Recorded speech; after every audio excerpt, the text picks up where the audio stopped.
What's going on, everybody? Welcome to Straight Betting. And this needs no introduction. The three biggest Twitter Jason Tatum haters are all gathered together at the same time. Camden, how are you doing? I'm good. How are you, man? I'm doing pretty good. Ready to shit on people who say Jason Tatum's better than or is a top 5 player. That's what I'm ready to do today. Unfortunately, I can probably help with that. Someone said Tatum is a bum. He's not a bum, but he's not that guy, you know. Yeah. JJ, how are you doing? Tired, but I'm here for all the Tatum slander. Here for all. I remember we all had a piece of Tatum slander that banged at some point. I remember JJ had a Tatum piece showing like the net ratings of like the Celtics, right? And it was like Tatum off the court and they were better. Yeah. There was one recently this year where it showed like the like on-off stuff, and like on-off stuff is like pretty skewed. But it was like, oh, like the Celtics are like +8 with Tatum off the floor and like +11 with it on. It's like, oh, so they're just like amazing. Like their team's just ridiculous. Yeah, that's how it is, right? And it's like, and I can respect Tatum. Like, you know, he definitely could be like a 28 points per game, 30 points per game scorer. Maybe not on the best efficiency, but like he definitely could be. And like he does like sacrifice for his team and like winning.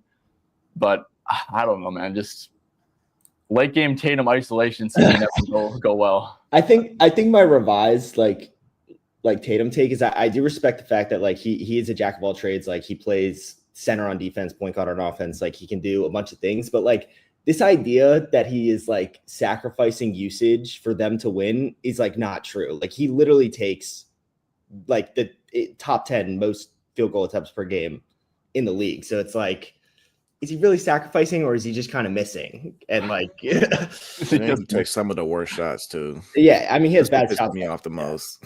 But like very good defender, great rebounder. He was an excellent passer in the playoffs. Like I'll give him all that. It's just like there's just no way I'm taking him over like other guys that like with the game on the line. Like I just want them with the ball over him like every time. Yeah, and I think what's annoying would like because I like Jason. I know like I respect him as a player. I think he's a good player. I like root for him and stuff. I guess, or I don't root against him, but it's just like when people get like, oh yeah, like I'm taking Tatum over Jokic and Shea, and well, people don't really say that. They say Luka. Yeah, they say Luka, which is ridiculous. It's just crazy. Yeah, Tatum is good. He's like top 7, like without a doubt. But like he's just not like there's Jokic, Giannis, Luka, and then like SGA, and like there's just no way he's above any of them. Yeah, no, 100%. And like people just try to put him in that tier. Especially they tried doing it after like the finals. It's like, dude, you not watch the same finals? Like outside of the passing, like I had a tweet that got like 8K likes. After like game 3 of the finals, I think it was, Tatum had like the lowest field goal percentage in NBA history with like a certain amount of like field goal attempts or something. That should that got the people going. Yeah, I think I think just lastly, I think I'm a little bit misunderstood about I'm not tweeting because like I hate Tatum. I'm tweeting because like if people didn't say he was better than people that he's not better than, then I would never say anything. But yeah, that's where I'm at. All right. It's just the overrating that like, is where we have to step in and, give our input. Got to say something. Yeah. Yeah. Can't be quiet about serious situations like that. Like where Jason Tatum ranks. Okay, guys. Well, anyways, so for the show today, we usually obviously do a lot of questions. What we're going to do is I have 3 props to give out, officials. I'll give those out. We'll get input from Camden and JJ. I almost said Jaden. I've been like talking about Jaden McDaniel so much. We'll get inputs from those guys. And then we'll go game by game and break down everything. And we'll try to get to questions. But guys, if you do leave questions, we are only going to get to 1 question a person today. So make sure just to, do us a favor and, drop your favorite play. But yeah, we're only going to do 1 question from each person just because time constrictions and stuff. So perfect. All right, let's get into the first play. I gave this out on the last stream, so I'm not going to spend a ton of time on it. But I really like Jordan Poole under 21.5 points against the Nets.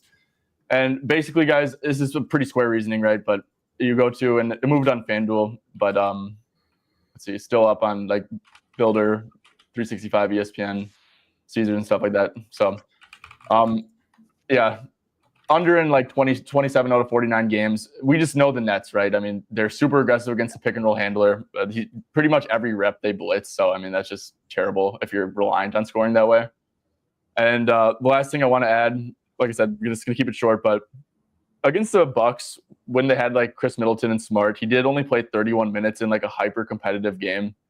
And, I think the Wizards, like, they're definitely focused on getting minutes for Bilal, Bub, Alex Sarr, if he plays, basically all the young guys and stuff. And they also want to, make sure Chris and Smart are getting their like 25 and 18 minutes respectively. So I don't think the minute ceiling is super high, especially when Chris and Smart and the young guys are playing. So, yeah, I kind of see him playing around like 31 minutes again. And, he's going to get blitzed every time. He stays under more than he doesn't. So I'm going to not overthink this one. But want your take on this one, Camden. What do you kind of think the same way when attacking Nets props? Yeah, so like the props madness stuff, like the scheme stuff, everything like that. That's like basically what I was doing with like NBA.com stats, like and like film and like all this random stuff, like was basically what I was doing last year, where it's like once you understand the other team's scheme, I like know what to do. Like I've taken like a Jalen Brunson over points under assist combo like maybe 5 times this year, like Orlando, Boston, like everything like that. So like, yeah, the Nets, they put 2 on the ball more than pretty much anyone besides I think Sacramento. But like he's gonna get blitzed and pick and roll all the time, and like he's also Jordan Poole. Like he like soars over, or like he is gonna stay under. Like he's a very streaky player. And then like the other thing I will say about any game involving like teams that are not very good, regardless of what the spread says, and I don't like take this into account really, but like the game could blow out in either way easily. Like both these teams are very bad. So, and like the scheme thing, yeah, it's just a bad matchup for Jordan Poole. Yeah, 100%. And I forgot to add this, guys, but sneaky, the Nets are allowing like the fewest points per game in the league, like by far over the last 10 games. I don't know. Like I said, the last 10 games isn't like the end all be all for defense, but I mean, this must mean they're at least playing at a super slow pace and, trying on defense. So, I mean. Yeah, I was just going to say they are playing at the slowest pace in the league right now, the last 10. Yeah. So that definitely helps. Magic are usually a slow team, so. Slower than the Magic is fucking crazy. I didn't even know that was like possible. But yeah, Camden. So just like going off that, so like is your first process is it better whenever you see a team against the Nets, you instantly look at the spot up guys if you like their points, if you think a ladder's in play, or like a ball dominant guy to maybe like fade them. Is that kind of what you're thinking about with the Nets? Yeah. So like I think last year I had like a much different process than I do this year. Like I think that I understand like each team's, like I understand like the team's defensive schemes like off the top of my head a lot more. So like when I look at a slate, I'm like, okay, I see the Wizards are playing the Nets. Like what spot up guy on the Wizards like could have too low of a line, and what ball dominant guy could have like too high of a line. And then like vice versa, it's like, okay, the Wizards are bad at everything on defense, but they also play fast, and like the game like could get up and down. Like even though the Nets are playing slow, like the Wizards play very fast and loose, and like they do all that. So it's like I'll look at a game like that's Wizards Nets, and then like I'll go to the next one and be like, okay, what is that defensive scheme, and what is that defensive scheme? And then like I look at the lines, and like, yeah, Jordan Poole, like 21.5 is too high. Like it's gonna settle at 20.5, 19.5, whatever it may be. Yeah, 100%. I agree. I think that honestly, guys, the one advice I would give people is once you understand the scheme, you don't even have to waste time with the other teams. Find teams that you're like comfortable, what scheme they're going to deploy, and just stick to those. And once you can just go into a slate and be like, oh yeah, Brooklyn, I know exactly what I'm looking for to attack. They'll just judge if these lines are, correctly set or not, or if they have good value. Once you can like find teams that you're comfortable with, you understand their scheme, it makes like betting so much easier and so much like less time wasted. Yeah. So like that is what I do like early. And then like, so like, that's like my initial look at the slate. And then I think like, I still think that the biggest edge that there is like, I still don't think books know how to project minutes or usage, especially when there's injury news. Like I could, I'll like completely just throw scheme out the window if I think that like they're just massively underrating somebody's role. Like I still think that's the biggest edge. 100%. I think usage is king. Yeah, usage is always going to be king, and like I'm like volume is like I could care less about the scheme if like they're going to shoot 30 times. Yeah, now you gotta wait for the 1 to 30 shooting. Yeah. Hey guys, this is the site too that can help a lot with that. Fantasy Labs on off with injury news, which Camden was talking about. Yeah, the props before tip, in my opinion, are the easiest to beat. And if you're spending like, if you want to, distribute your time spent, I'd say either if you bet overnight lines, overnight's obviously a great time to bet. But also just early in the morning, spend a little time looking at stuff. And then once injury news settles right before the slate, I think that's the best 2 times. Just, middle of the day, do your thing. Agreed. Sweet. Okay. Next prop. Let's see. I got to type this one up. I actually feel really sharp with this one, so it's probably gonna fucking lose. But let's see. Let me just type it in. Okay. Andrew Nembhard over 4.5 assists. So I'm gonna talk about a potential massive edge here. Let's see. Best price is -115 at 365, but it's playable at every book, which is nice. So this is with Pascal, Halliburton, and Turner, right? He's over and hold up. I did this before. He's played 27 or more minutes in last 23 out of 24 games. So feel comfortable using that filter. This is Pascal, Halliburton, Turner. We go here. He's averaging 5.1 assists in these games. He's over in 15 out of 27. We can filter it to where's the assist allowed? Filter it by assist allowed. I wish it. Okay, opponent assist allowed. There we go. Bottom half of the league. Now he's over in 8 out of 13. You do bottom 10 in the league, over in 7 out of 8. Nuggets, they allow the most assists in the league. They're a great assist matchup. So yeah, this is all looking good. But the thing is, TJ McConnell, guys, he hurt his ankle last game, right? So it's a back-to-back. It looked pretty bad in real time. I think there's a really good chance McConnell misses, and then Andrew Nembhard gets like 12 minutes of no Halliburton and no McConnell on the floor, and like runs the show with the second unit. And if that's the case, guys, you filter it right here. Sorry, I always forget to do this shit. Like mute the Discord, and then it comes through. Yeah, so right here, guys, if you're looking at, I have this up, right? Okay. Yep, assists. So Andrew Nembhard with those 2 off the court averages 9.33 assists per 36. Like I said, it'll probably only be 12 minutes or so with Halliburton off the court. But then if you go here, just like overall on the year, he's only averaging where is it? Is it 6? Yeah, 6.76. So he's going to see like a massive assist boost if McConnell doesn't, and he runs the second unit. So like I said, I think it should be able to get home regardless. But like if McConnell's out and Nembhard's running the second unit, like this should be free. I hate using those words, but I feel that way. So I'm going to say it. Camden, thoughts on this one?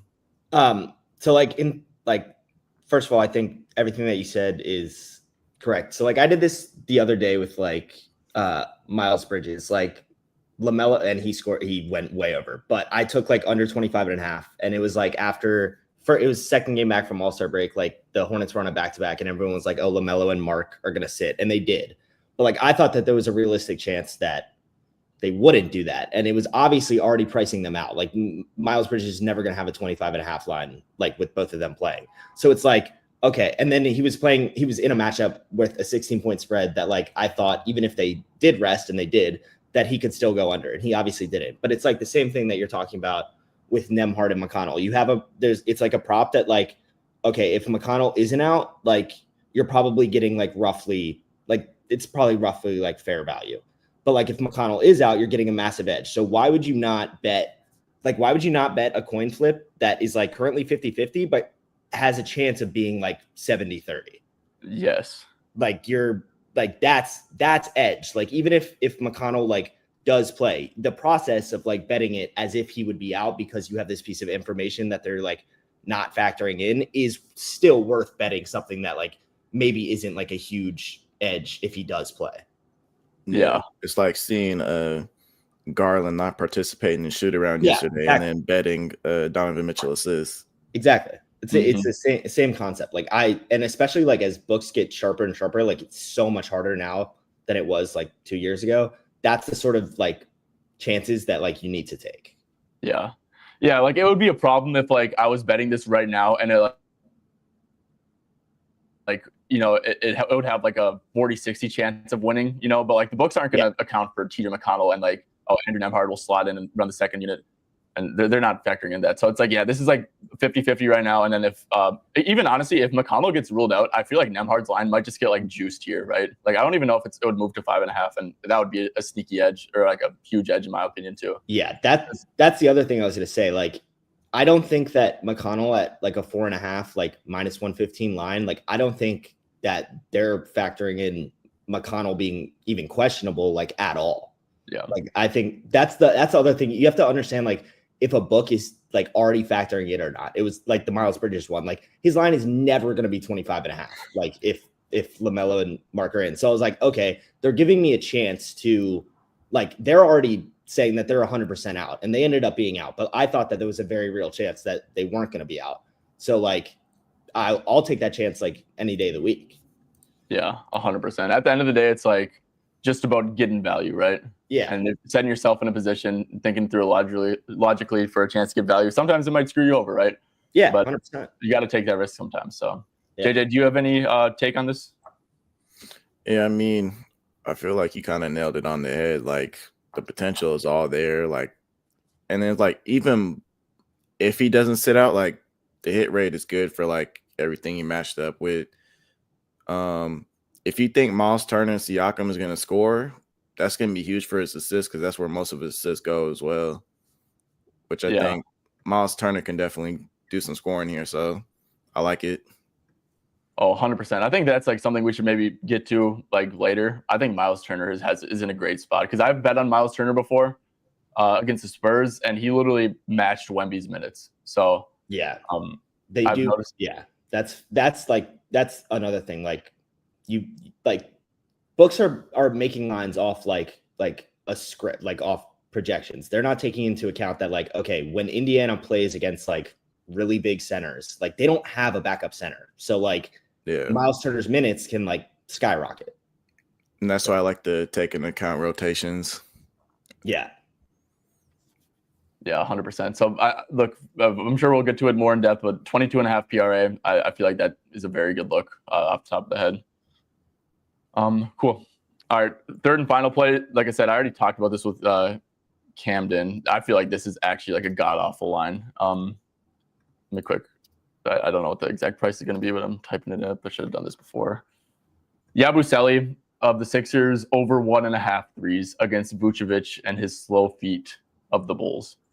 So we go to 3-pointers for Yabu. Look, best price in market is plus 135. This was plus 148 at FanDuel like maybe 30 minutes ago.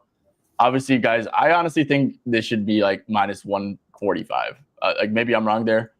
But if we go to without Joel Embiid, let's give him 24 plus minutes. He's only over in 13 out of 26. But if we go to 3-pointers attempted, he's averaging 4.5 3-pointers attempted in the sample, 1.8 makes. And like I said, guys, I mean, the Bulls allow the most points per game to the pick and roll man. That's because Vooch plays drop. Pick and pops are going to be wide open all game. He's insanely slow-footed. I also looked this up. I think this is like over the past 2 weeks, they've only played these 4 stretch bigs that are like true stretch bigs or pick and pop bigs. Cat had 10 3-pointers attempted in 43 minutes. That's massive for him. Quentin Post had 7 in 20 minutes. Bam, who doesn't really shoot a ton of threes. He even had 4 in 35 minutes. And guys, Kristaps Porzingis had 14 in 33 minutes. So I think that this is an absolutely terrible price. Like I've seen Yabusele without Embiid priced in like the minus like 150 range and stuff like that, minus 160, minus 170. Now he has like a perfect matchup and plus 135. Like I don't get this at all. JJ, I'm going to hand it to you. What do you think about this one? Yeah, when you watch Vooch on film in that pick and roll, he gives 0 fucks about the pick and pop. So, I mean, you got to take it. Yeah. Camden? I think that my only, so he's going to start at center. He starts, I think there's like a very high chance that he continues to start at center, but I will say that Drummond is back and it is a revenge game for him. And also like, I could see them, like if Vooch is giving them like a ton of issues, like I could see them going like bigger with Drummond. So like, that's the only thing that I would factor in, but I also think that the line should be like plus 100, not plus like 150. So like a coin flip that's like way, like that's not what it's implying. Then like, yeah, I think that it is worth it. Like, and you said like, he's only over like 13 of 28 without Embiid. Like, yeah, at plus 150, like that's fantastic. And like Chicago plays fast as hell. Like it's a major pace up spot. And it, like you said, like Vooch isn't going to guard pick and pop. He just plays drop. So yeah, that's a good point with Drummond for sure.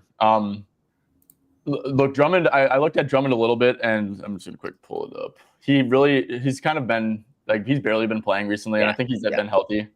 But yeah, the Vooch aspect and the maybe they want to give him some run against his old team. Yeah, I guess I didn't take that into account. Like I said, I'm probably off on my it should be minus like 145 take.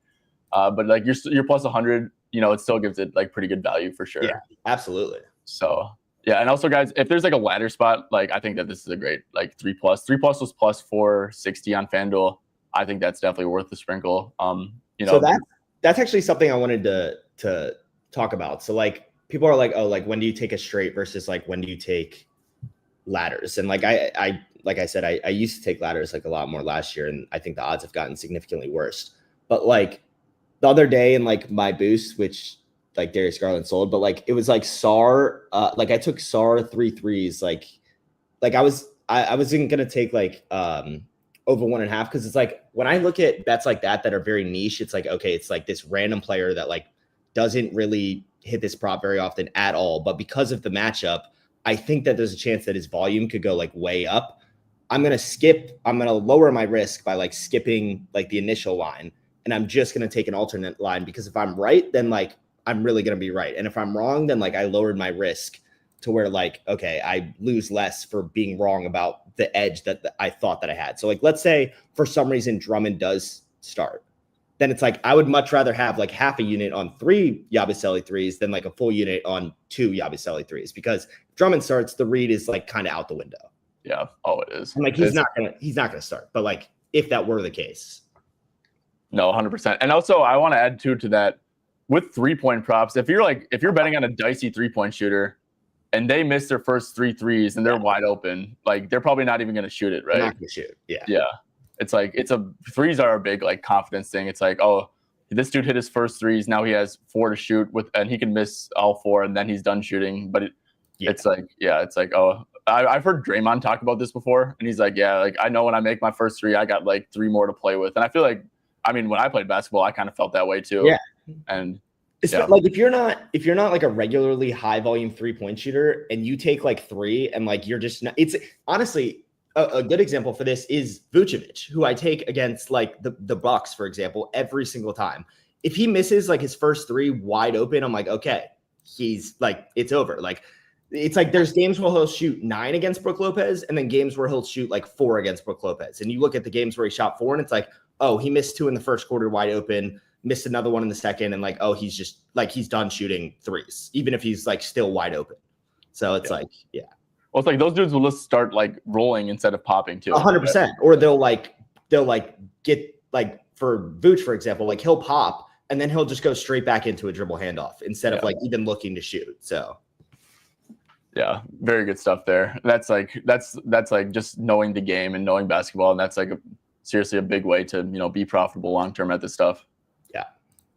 Okay, cool. Let's see, Jay, I got to you, right? Yep, I did. On Yabu? Yeah. Yep. Okay. Mm-hmm. Sweet. All right, let's do a quick comment break. Let's do 2 comments. Like I said, guys, I apologize we're not going to get to everyone, but we can get to, we'll do 1 comment from everyone who leaves one. So let's see. Well, he said Yabu over 12.5. I'm on the 3s. I think the 3s are definitely more valuable than the points, but if I'm on the 3s, I got to lean over there. He said Trey under 28.5. Let's see. They are playing the Heat. So the thing is, Khalil Ware plays drop. It used to be pick and roll handler under against the Heat all the time because Bam plays up at the level. Yep.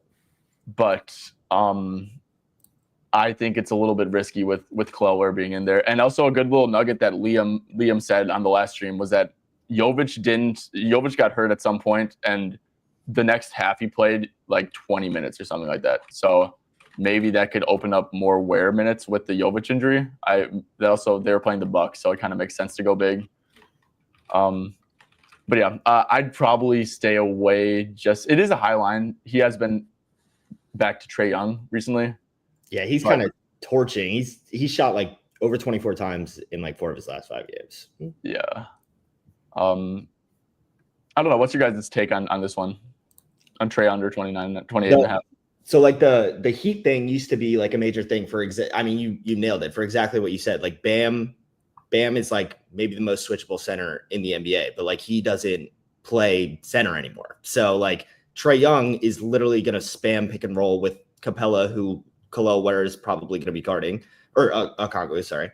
And like Trae Young against drop coverage, like is like that's exactly what he wants to do. It's like what like people used to be like, oh, like unders for like Trae Young against like Rudy Gobert. I would never in my life do that. Like I don't care that they're playing Minnesota with like whatever. Like Trae Young against drop, he's like maybe like one of the best like offensive players in the league against drop. Like his floater is ridiculous. Like he can take pull up threes. So it's like, and also like his volume recently is just like through the roof. And I was just gonna say that really want to fade that at all. I don't even care. Like even if it was a better defensive matchup, and I don't even think that this is like that tough of a defensive matchup, but like it's kind of like Anthony Edwards is playing OKC again today, and like I'm sure a lot of people will be on his under, which is like fine schematically. He's shooting like literally 30 times a game without Julius Randle. Like if I had the choice to like bet it or not bet it, I'm just gonna stay away. I'm good. Like I don't like. Is it a bad matchup for him? Yes.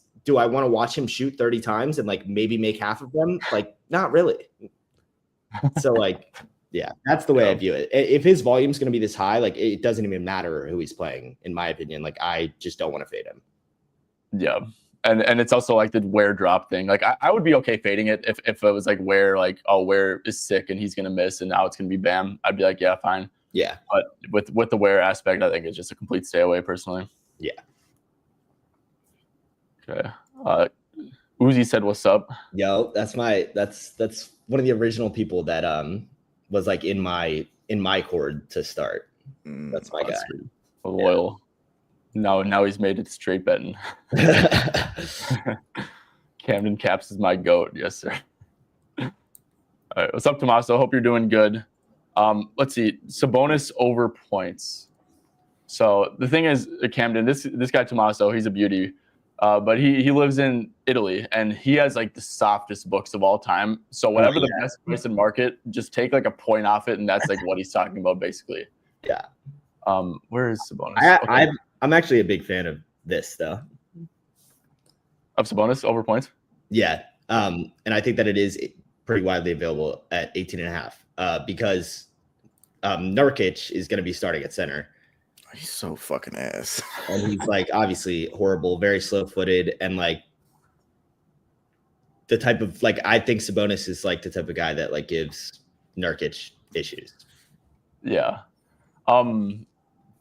Yeah, I don't know. So it's for me, I like to look at post Levine trade. Yeah. And that was a Magic game, I believe, correct? It's all you're shorting yourself sample size wise. And he's been a little bit iffy. I do agree with the matchup thing, the Nurkic thing. Even like threes, okay, juiced. This is a spot where he could just randomly hit 2 threes, and if he hits 2 threes, he's probably scoring 20 points, right? Yeah, I will say like so like with Levine they've played 8 games. He's over in like half of them, and like Golden State, he always has trouble with. His volume was extremely low. He only shot 10 times. But then it's like, okay, New Orleans twice. One of them he didn't. And then Dallas, I believe on 210 they still had a center. I think so, yeah. So like he's like up and down, but I think like with Sabonis, like I don't know, it is very weird because like the Kings have such spread out usage, but like there's certain matchups where like it's like a Sabonis spot. And in my opinion, like Charlotte is a pretty good spot for it to be like a Sabonis spot. Like Nurkic is starting. All they do is run DHO. Nurkic cannot stop that literally at all. So like, yeah, it's probably a decent spot. Yeah. Even assists. Like I'm pretty juiced. I feel like this is just such a good spot. Like you could just give it to Sabonis and have him do handoffs and make Nurkic like engage in the pick and roll. And like, I feel like that's an easy, they could get a ton of easy assists. It's been a little, I guess maybe the hub usage has been down a little bit, but I feel like this would be a great spot for him to be used as a hub. Yeah, I agree. Like, I think his usage, like Sabonis is someone whose like usage like goes from like 15% to like 22% or something like on any given day. This seems like more of like a 22% game to me. 100%. JJ, what are your thoughts on this? I mean, just looking at the Hornets, I just like using centers that can score against them. And then you factor in Nurkic as well. Like, oh, he's just fucking ass. Yeah. You have to attack him. Yeah, 100%. It's like if I'm the coach, like game plan has to be attacking Nurkic in the paint. Yeah, for sure. Attacking him in the paint, just make him guard every single action that you're doing, and then you're going to score very efficiently. This is like, so like I think a lot of people think that I'm like extremely low volume, and like I am. So like this is a prop where like I think that his line should be 19.5 and it's 18.5. And there will probably be a point in the future of sports betting where like I think 1 point buffers is enough to bet it. But like this is something where like, okay, if I was trying to get a ton of volume down, like if I'm trying to like place like 25 plus bets like a day, like yeah, this is worth it. But like for me, that's just like sending, like I keep my risk extremely low. It's all like everything has been going exactly how I want it to go. Like this is something where it's like, okay, yeah, I think it's a little bit low, but like I'm probably not going to bet it. Mm-hmm. I actually agree 100%. Like what you said, like, yeah, I think it should be 19.5. It's 18.5. I lean over, but I wish it was, if it was 17.5, I'd play it. Right. 100%. Me too. Yeah. Like I'm pretty much always looking for like, I think it's like 2 points when it comes to points props, at least. Like I think it's 2 points off. Like there's scenarios where I'll play it if I think it's 1 point off, if there's like some other factor that like I'm factoring in. But like this seems like, okay, yeah, the line is like a point low. You could bet it if you wanted to. I'm probably not going to. Yeah, 100%. And that's just be low volume. Just make sure you have a good edge on every one of your bets, and you're pretty much guaranteeing yourself to be successful, right? Yeah, like I'm trying to manage my risk. Like there's a lot of people that tell me, and like I do not handle like mental swings of like losing a lot at a time well at all. So like I've just structured it in a way where like my risk is never going to be to a point where like I can lose a lot. And like, yeah, it's probably never going to be to a point where like I can have massive spike days, but like I just try and be as consistent as I possibly can because it's just easier on me mentally. Yeah, exactly what I do. 100%. Okay, let's go to is there any game that you guys are like itching to break down? Because I know there's a lot of like back-to-back stuff, like Minnesota OKC. Like I have some thoughts on it, but like no actionable in the moment thoughts because of back-to-back. It's a really weird spot. Do you guys want to circle back to Denver, Indiana? I think this game makes sense to break down. I think this is a good game, yeah. Yeah. So let's start off with Miles Turner. What do you guys? I think that there's a pretty good edge on Miles Turner, on his PRA, his maybe just his points even, because the Jokic matchup. I like attacking points against Jokic, especially if you pick and pop and can shoot the three and you have a little bit of offensive talent. What do you guys think about Miles Turner stuff? That's what I was gonna say. So okay. Well, first of all, with rebounds, like specifically, if there is not a reason for me to include rebounds, like I have started taking a lot more combo props this year. If there's a reason for me to not include rebounds, like I'm just going to leave it off. Like I'll take points, I'll take PA.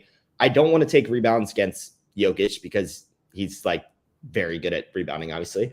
But also like, I just think like no matter, unless there's like a specific edge, I just think that it's like so incredibly random. Like truly, I really do think that like, unless that there's like a certain scheme thing going on or something, like there's no reason, like I don't want to include rebounds, but I do think that there is an edge on his points or his PA or anything like that, because I do think that his minutes could get way up there against Jokic. And I still think that Jokic is a bad individual defender. So like people go at Jokic, like they want to attack Jokic. Miles Turner is the type of guy, like you said, he can shoot threes, like he can shoot mid-range. He's like decent enough in the roll game. Like I think that it's like a pretty solid spot for him. Yeah, I think like that elbow jumper is going to come in clutch for him. Yeah. Those little floaters, like especially if you see like centers that take a lot of floaters off that pick and roll, like absolutely they're going to fucking eat.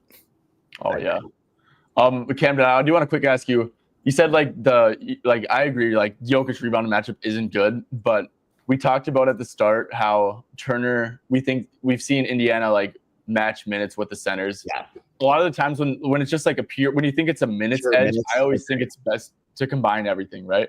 I agree. Yeah. So I agree with you like on the matchup, but whenever at the end of the day when it's minutes, like to include everything. I agree too. I pretty much like every PRA bet I make is literally like a minutes bet. Like, I think that they're like underpricing what his minutes are going to be. Yeah. So if we go here, right, then we think we have a edge on points, right? On, I don't know, 22.5. This is 30 plus minutes. If I had to do a projected minutes for him, because I think Jokic is going to play like 37 here, and I think you got to factor in a little bit of foul trouble risk, blowout risk. I'd probably put Turner at 33 minutes, so you could like do a PRA per 33-minute thing. Agreed. And if you do, okay, this is with. So I mean, we could quick do that. So he's averaging in games with Siakam, Halliburton, he's averaging 23.4 PRA on 29.9 minutes. So like you could, do a little math. That's what I usually do. And you'd probably get him to like 25 PRA. And is that like something? That's like, that's like, you just did it. Like, I think like if you were going to price him, like, I think he's like his projection would be like 24 to 25 PRA, which is like on a minus 125, 22.5, like enough of an edge. Bet. Yeah. Let's see, what's even assists? If you're just gonna touch the ball more, sometimes. Yeah. Also, like it should be a close game. Like it should be, of course, but especially in Indiana, I like for it to be close for sure. Yeah. So I think that Turner stuff is great. I might end up playing it. I'm not 100% sure yet, but yeah. Let's see. Any other thoughts on this game? One edge that I've been doing a lot this year is it's pretty easy to tell when Jokic is going to blitz or sit and drop, and it's like based off of the talent of the handler. Point guard, yep. Where does Hallie is? What do you guys think? I have trouble gauging with Hallie because he is a great passer and can beat double teams but he's streaky, right? Yeah. So so like what I would say, it's like, so Denver is like this like amazing assist matchup for point guards. Like I noticed this like maybe like last year, like it was like some random Sacramento like Nuggets game, like the way that they guarded Fox. It's like, okay, they want Fox to pass. They don't want Fox to score. So like he blitzes and like, so like, yeah, opposing point guard assist. But like, in my opinion, and I think that they know this, I think that everyone should know this, is that like, I want Halliburton to try and score. I don't want him to pass. Like he's like literally point guard Jokic, like except like obviously way worse, but like he wants to pass. He doesn't want to shoot. So like, what can we do to make him do the thing that he doesn't want to do? So in my opinion, like I would play drop against Halliburton if it was me. Me too. So yeah. So then obviously based off that, you start to look at his points, 18.5. To be honest, I'm not a big 18.5 Halliburton fan personally. I know he's had these like home road shooting splits, and I think shooting splits when it comes to 3-pointers definitely matters a little bit, just like with mental stuff, So like home road splits for rebounds, like I see people using that shit on Twitter, and I want to throw up. But but I'm undecided about home road splits. Like I think that it matters for role players more than star guys. Like I know Jalen Green like used to be a big one, and like it's like it doesn't exist anymore. Like there's not like I think that it's just like Jalen Green is a streaky ass player, and like he's gonna shoot a ton every game, and he just happened to miss a lot more on the road than he did at home. But I do think that it can matter like a little bit. Yeah. JJ, what's something in this game you're looking for, or that just stands out to you? Kind of want to figure out what Michael Porter Jr. is gonna do. So that's a good good talking point. Jamal Murray stuff. I know Indiana completely switched their scheme, and now they blitz the pick and roll, and I would assume that sticks with Murray, but that's also just it's different because Jokic is the one receiving the pass, right? Yeah. So it's tough to gauge that type of stuff. But if I had gun to my head, I'd say that Turner's up in the pick and roll just because they've been pretty consistent with that. And obviously, like up in the pick and roll, then that opens up the spot up the role player stuff. It opens up under opportunities for Murray, and stuff like that. So, what are you guys' take on like what's going to happen here? For me, it's like, okay, this is a situation that like there's certain like scheme stuff that like I get confused by. It's like I know Indiana like change the thing. I used to love Indiana. Okay, they were so easy to understand, but they obviously switch it up a bit. But it's like, why? Like, I'm not blitzing a Jamal Murray, Nikola Jokic pick and roll. Like, that's just death.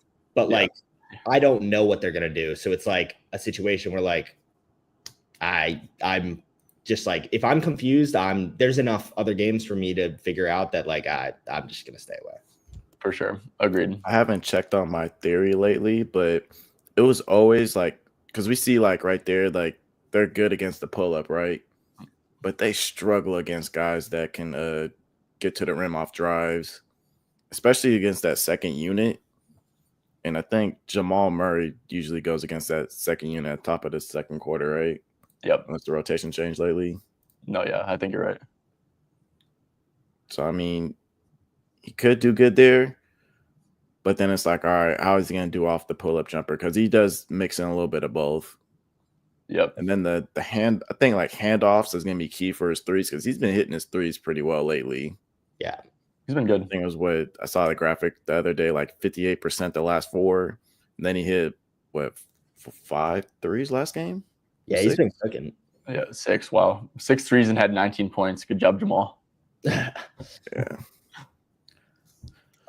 Cool. Yeah, Camden, just curious, when you're like interested in like scheme changes, do you kind of base like, okay, low pull-up frequencies equals aggressive in the pick and roll, high pull-up frequencies equals drop? Is that kind of what you do to look? Yeah. So like all these NBA.com tabs that you have open, like that's basically what I did before like Props Madness is like, this is essentially what I was doing. But then like, I would like see that and it's like, okay, that's telling me something. And then I would just like go and watch like the last time that they played like one like type of player, I would just watch like half the first quarter and see like what they're doing and be like, okay, I understand what they're doing. Yeah, 100%. And like that's what I do in the playoffs more than anything. I think like regular season, there's like edges in usage, this, that, and the other thing. Like I think that the biggest edge maybe that there is like playoff basketball because it's a 7-game series. Adjustments are being made on both sides. It's like, in my opinion, kind of easy to understand like what a team is going to do versus like what their adjustment's going to be. So like last year in the playoffs, like I really like spent the time like watching and figuring out what to do. And like, it went really well because of that. Like that is still, I think, the biggest edge. Like during the regular season, like I don't have time for that. Yeah. So I have to like look at this and like make the best guess that I can. Yeah, and that's a good point, guys. The squares who can win some bets here and there in the NBA are going to fall off a cliff. And if you don't understand basketball in the postseason is 100%. Put yourself in the head of coaches. What are you going to live with? What are you going to take away? That's all postseason is. And obviously, they showed their cards a little bit. Did it work? Okay, yep. Okay, they're going to keep on doing it.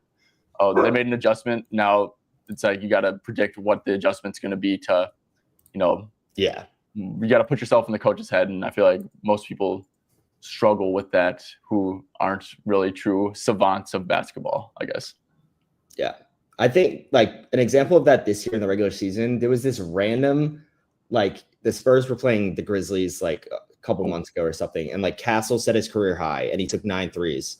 And I was like, why did this happen? And so like I watched, like, it's pretty easy to watch like all like the shot attempts of one player in a game. And so like I watched like Castle's, like it was his career high in field goal attempts, career high in points, yada, yada, yada. I watched it and like Memphis like literally just did not guard him. They just didn't guard him. Like if they set a screen, like the other guy just literally hung out at the free throw line. And so the next game, it like he didn't take 9 threes. Like I laddered his points and his threes and he had 20 points in like the first 3 quarters and then the game blew out and he didn't play. But it's like the Grizzlies won that first game by like a ton. So it's like, why would they change their scheme? Why would they not just leave them wide open yet again? So like that is like a massive edge. Like I think that that's like the biggest edge that there is. It's not a projection edge. It's not anything like that. I saw that and I was like, okay, I'm going like all in on Castle, like against the Grizzlies again, because they're going to do the same exact thing. 100%, dude. Like head-to-head stuff is actually really relevant from the same year. 100%. If the team won, the team that won will do the same thing. And then you can just... Also, like in the regular season, like even if they didn't win, they still might do the same thing. Mm-hmm. So, like, I think that the head-to-head data, like you said, or if it's like last year and like the team didn't change at all, or like they have the same coaching, they haven't changed their scheme or anything, I think that it's like very relevant. Yeah, 100%. What about James Harden is over against the Bulls in his last 25 out of 30 games? Oh God, that I do not care about. Chris Paul's over in last 30 out of 40 games. I miss the Bulls from last year that just like allowed so many threes. Yeah, they blitzed like every pick and roll ball handler. You just take point guard assists against them, take any spot up guy. That was great. See, I love teams like that. If you make it like Minnesota, Orlando, and Boston are like maybe my 3 favorite teams in the league, and they're all like quote unquote elite defenses. And like they are elite defenses, but like for prop betting, it's like, oh, this is easy. Like I'm just gonna take the number 1 option on the other team, like over points, under assists, whatever it may be. Like that's what I want to do. Yeah, I think when what you're talking about is like funnel defenses, right? Like like drop coverage, funnels, pull ups, and like one-on-one, like everyone's staying home. Like if you have elite perimeter defenders, the reason you're the best defense in the league is because you don't give up anything easy, because your one-on-one defenders are so good that you don't have to help, which is great for guys like SGA, John Morant, like everything like that. Like Ja just played Orlando, like over points, under assists. That's easy. It's just easy. Yeah, 100%. I hope you guys are listening to this stuff, because seriously, if you guys have like listened and been engaged this whole stream, and I'm sorry for not getting the questions, but honestly, this is way more valuable than us like answering your guys' questions. Because if you guys are seriously listening and engaged right now, you could go, listen to a couple more streams, listen to some podcasts here and there, but you're on the way to becoming a, winning better if you're seriously taking in this information and applying yourself. And I did the same thing. If you can identify a center that's going to guard, I did this with Jaden against Houston. I was like, why would Sengun guard? I saw this. That was really sharp. Yeah. It was like stuff like that. Drew Holiday's been guarded like that by Memphis before, and it worked. Exactly. When he took like 9 threes in the first quarter, I was like, what is happening? Yeah. 100%. Okay, guys, let's go to is there any game that you guys, Camden, what's a team that you can read? What I was hoping that there would be is like, I think the only thing that we haven't talked about is like a really big edge that I think that is like maybe my strongest like point is like player motivation, like psychology of players. Like it doesn't like for like that Christmas Day lay that I hit, which is like my best one of this season. People ask me why did you do that? I definitely got a little bit lucky with like Luka got hurt, which helped Kyrie, and then AD got hurt, which helped LeBron. But it's like, why are you like there is no projection edge. There is no, like, they haven't been hitting this line, yada, yada, yada.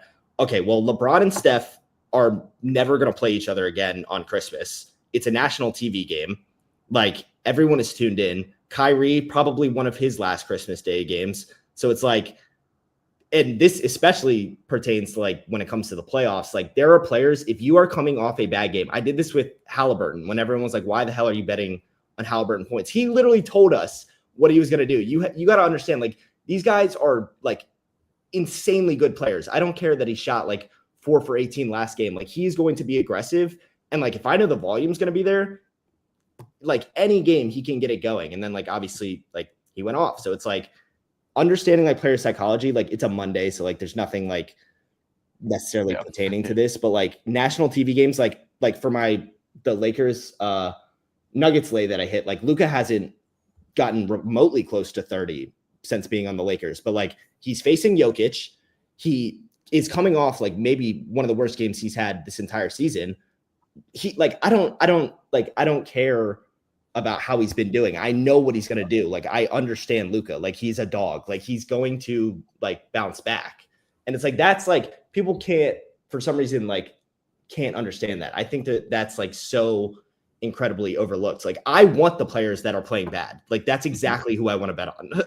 Like, yeah, I mean, where's the value? I mean, it's a market, right? It's like recent trends. Like 100%. You're like, if you're investing in Bitcoin, what do you want to buy when it's like 110,000? Or because it's been doing good. Or do you want to buy when it's 50,000 and you're pretty confident that it's going to be at 100,000 in a couple of years, right? It's like this is a market too.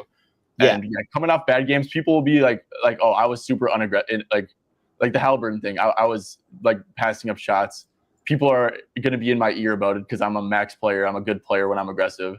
And so, yeah, he's going to be aggressive the next game. And even like first quarter points and stuff like that. Like that's when you could bet first quarter stuff. That's what I did with Halliburton that game. And then leading score of the game. Yeah, that was like one of my favorite ever. Because like everyone was like, why are you doing this? And I was like, because I understand it. Yeah. Yeah. And like the Luka thing, like you give a 24.5 line for Luka Doncic against like Jokic drop, like that should never be his line ever. No, 100%. And yeah, it's like you said you laddered it up to 30. Yeah, well, I took it in like, so I had like Luka 30, MPJ 8 rebounds, and it was like a plus 700 boosted to like plus 1,000. And it's like MPJ rebounds against the Lakers or against the Lakers. Like he always the way that they operate against the Lakers involves him being like a weak side rebounder, and it's like that. Like every time he plays the Lakers, his rebounding numbers like skyrocket. So it's like that, and it's like that was that simple to get like plus 1,000. So yeah. I mean, it's like at the end of the day too. It's like when it's like that Luka stuff, like he's Luka fucking Doncic. Dude. Yeah, exactly. Like he's gonna score 30 points again. Like I don't care how many times he goes under. I'll just keep betting it. See, tips for getting CLV. There'd be so many moving pieces and waiting for noobs. News keeps me away from betting, overnight betting. I'll give my tip. I know I bet an under here. I'm risking, and it's betting unders in the morning is genuinely dumb because you can just get fucked so easily by a random illness, a random injury in the NBA. I'd say when you're betting over, like overnights or early morning stuff, basically only bet overs unless you really, really like an under. And like you're very confident. Like I'm very confident that Poole's going to close 19.5 at FanDuel, assuming no injury news. So I'll take that. I'll take that risk. But my tip is bet overs that are, you're very confident you're going to get CLV in. And sometimes even when you bet overs, like the injury news works in your favor a lot of the time, right? Like, oh, I'm on Anthony or Denny Avdia over 16.5 points. Oh, Anthony Simon just got sick. Like shit like that happens all the time. You can get a ton of CLV that way. And then also betting before tip. You're not going to get CLV that way, but that's when your other bet should be coming from. Do you guys have any tips on this? I agree with what you said. As someone who has bet unders, unfortunately, like when I thought that there was like a massive edge and then someone like randomly gets rolled out, very tilting. But like someone like Jordan Poole, who on the Wizards could get ruled out that even matters? Yeah, Chris, I guess. Yeah, kind of. But like, who cares? Like, I don't think it's really going to affect it that much. Yeah. But I agree with that. I mean, it's pretty easy to get CLV on overs overnight. But like, the under thing is very smart. Like betting them in the morning is not a great idea. Yep. JJ, what about you? What do you think here? Overs early, unders when you see that lineup come in. Yep. 100%. Okay. I know there's a couple cool. Appreciate your risk management. Yeah, appreciate it. Let's see. I know there's a couple like questions about this. Okay, yeah. What do you think about history playing certain places and against certain players, etc.?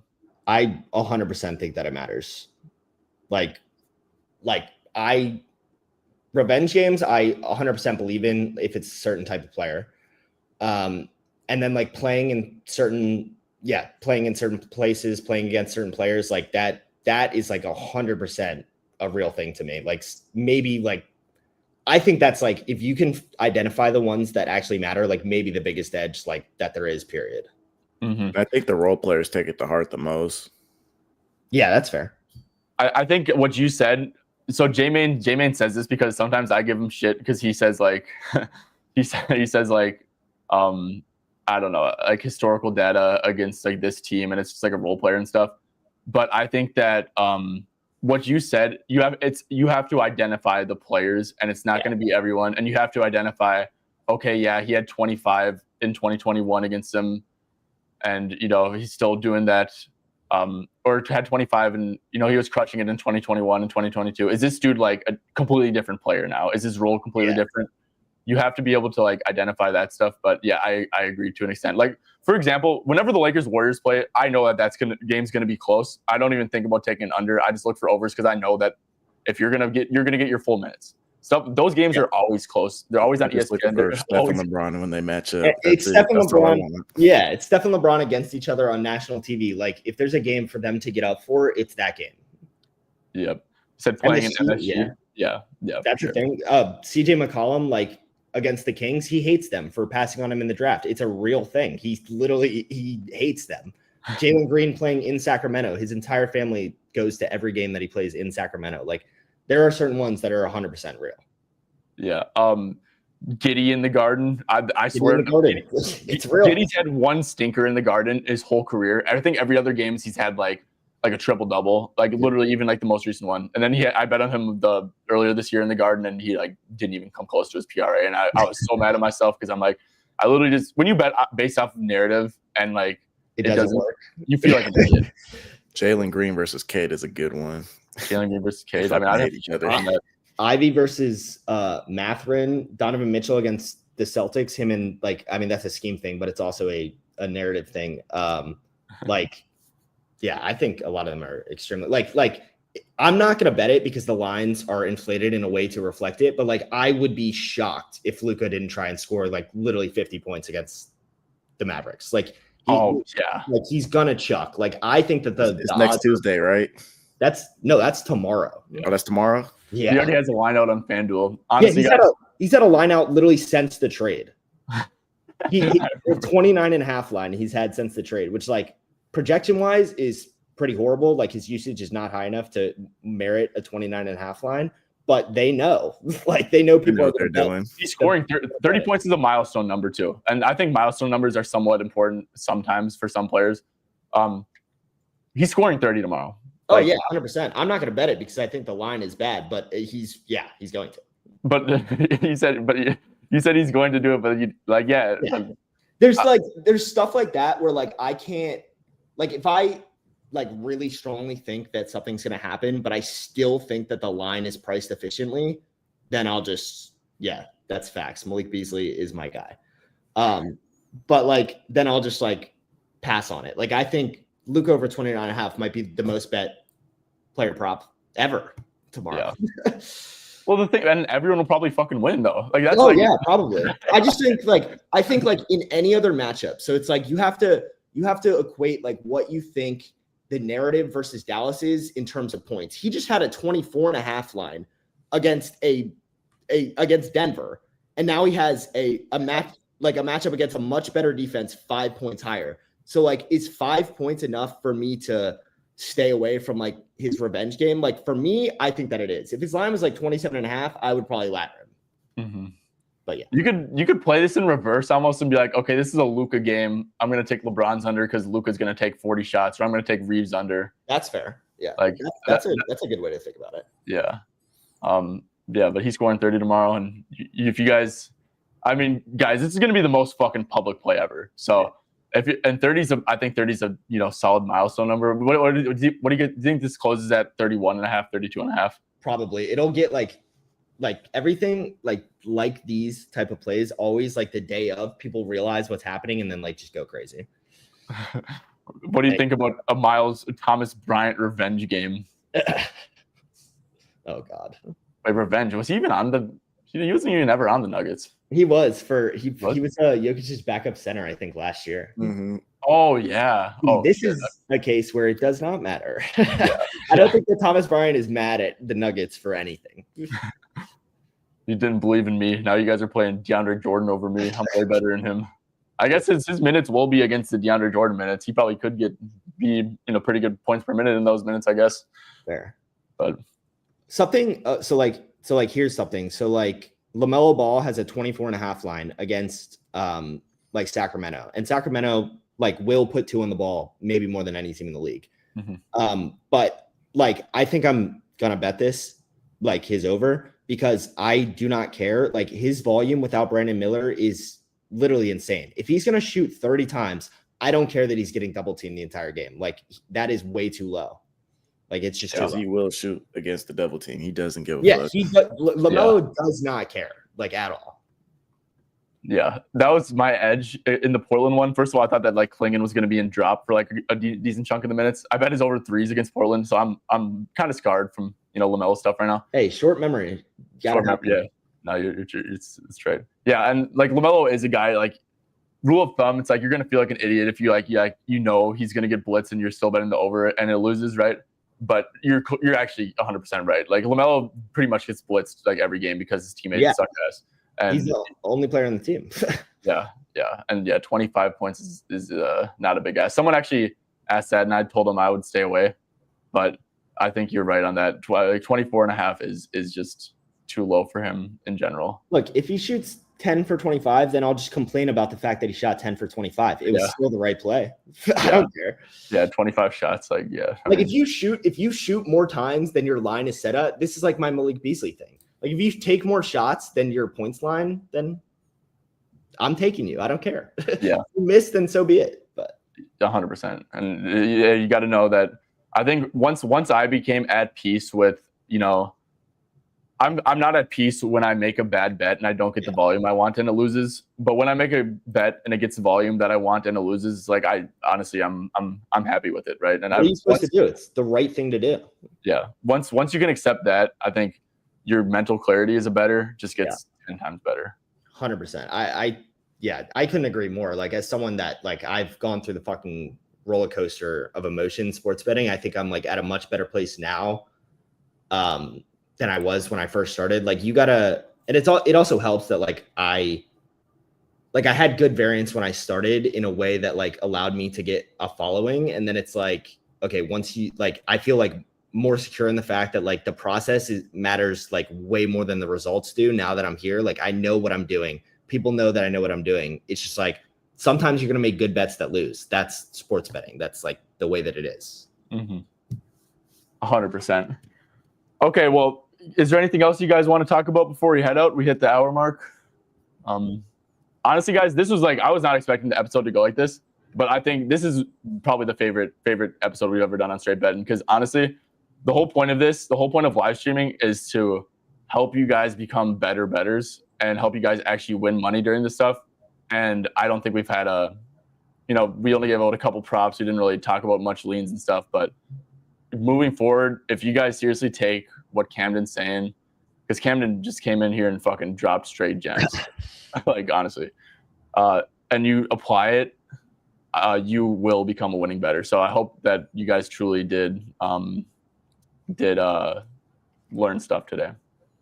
Dude, I think sorry, you go. No, just to wrap up, like I said, like the way that I do it, I think there's a massive difference between understanding what I'm saying and like I genuinely think like the mental part of it is like the biggest thing that I noticed, that people like can understand what I'm saying but cannot accept it. Like they can't accept, like they can't, there's tons of people that can't accept a bet that lost was like 100% the right bet. Like it was like, even if you're on the wrong side of the outcome, if you understand that that was the right thing to do, like the mental part of it is like pretty much looking at the outcome. Yeah. Stop. The process, right? Matter.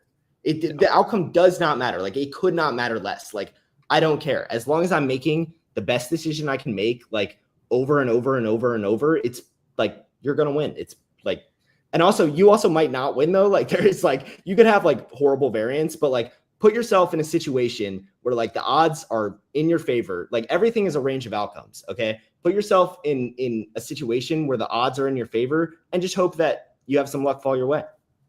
I think I have terrible luck and I still win. So yeah, 100%. Yeah.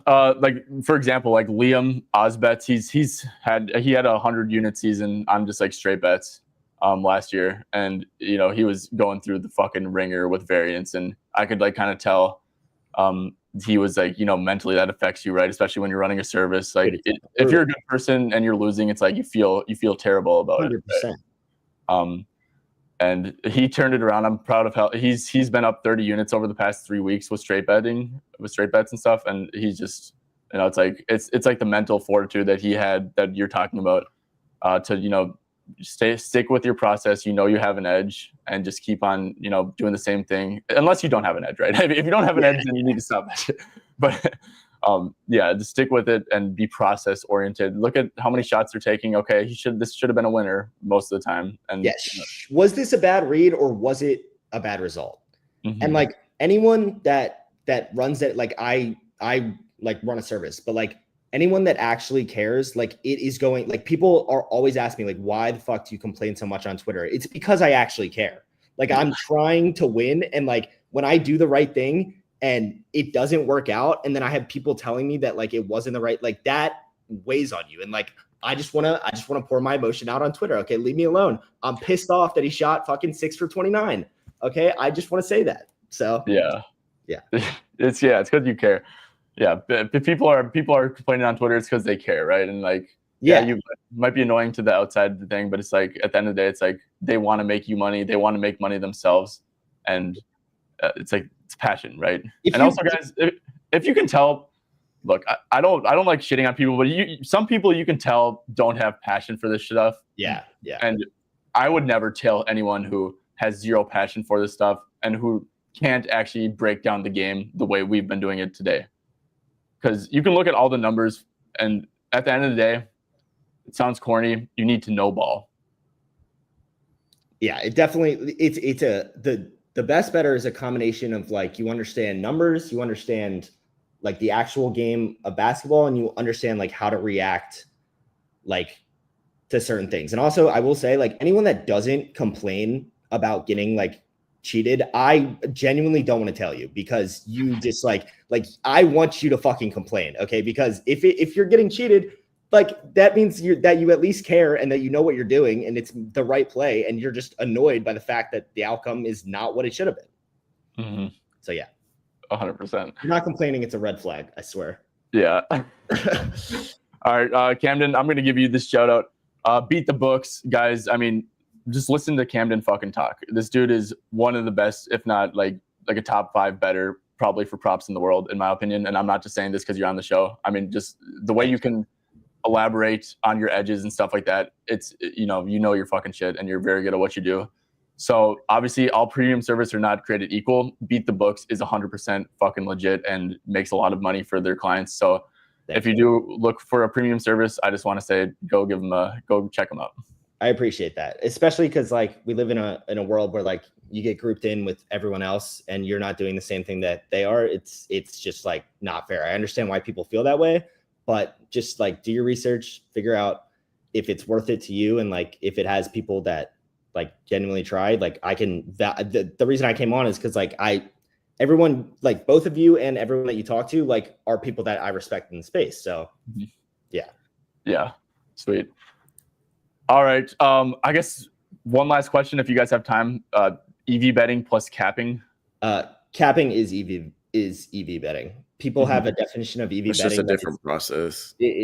And also like EV betting, like every prop that I send out is plus EV. Like I understand what you mean by EV betting. Like you're betting like stuff that's like fair odds versus whatever, like all that. Capping, capping is EV betting. Like I think that capping is a more refined process of EV betting. EV betting is a way to get like tons of volume down on like small edges that you have. I think that I am, and like you guys are literally doing plus EV betting. We're just adding a layer to it by like using our actual brains instead of 100%. Yeah, I have no problem with it. I just think that it's the same thing, basically. Yeah. Capping is like knowing your sport and like applying your knowledge of the sport. And EV betting is just, in EV betting, you'll make money EV betting, like 100%. You're going to deal with limits because, all your bets are probably going to be on MGM, Bet365 and those books. And you're going to have to get new accounts and stuff. So it's short-term money, but it will be short-term money. Mathematically, it's like, right? So, yeah. Cool. It's fine. It's just whatever. Yeah. Okay. And then Camden, your Twitter is J-Main's asking, it's Camden Caps. So yeah, give him a follow. JJ, do you have anything you want to say before we hit the road? I hope a lot of people learn stuff today. I mean, there's a whole lot of knowledge here. Whole point of the show. So yeah, Camden, we want to thank you a ton. Like I said, I think this is my favorite episode we've done so far. Honestly, I just think we really gave people so much actionable information, and that's what's valuable in life. So yeah, sweet. Thanks for having me on. It was great. I mean, you guys think about betting the same way that I do. So yeah. Sweet. JJ, J Sleeper Stats. It's spelled exactly the same way you can see on the screen. Yep. It's probably kind of small right now, but yeah, and when I put that up, it like kind of blocks it. So yeah. Okay, sweet. That's gonna do it. Thank you guys, everyone, for tuning in. Like I said, I really hope you did enjoy this show. And I never said this, but if you guys are on YouTube, a like is, you know, it's a really, it goes a long way to supporting the free content and what we do. And same with the subscribe if you are new here. If Camden brought you in, like I said, if you're a fan of Camden, I hope you're a fan of me, because I'd like to think we are somewhat similar with our process and stuff. So yeah, we're live every day. And if you're new to the channel, just dropping a sub, dropping a like on this video, free way to support us. And, you know, it's greatly appreciated over here. So Shogun, fucking love you, beauty. All right, sweet. That's going to do it. We will see you guys tomorrow.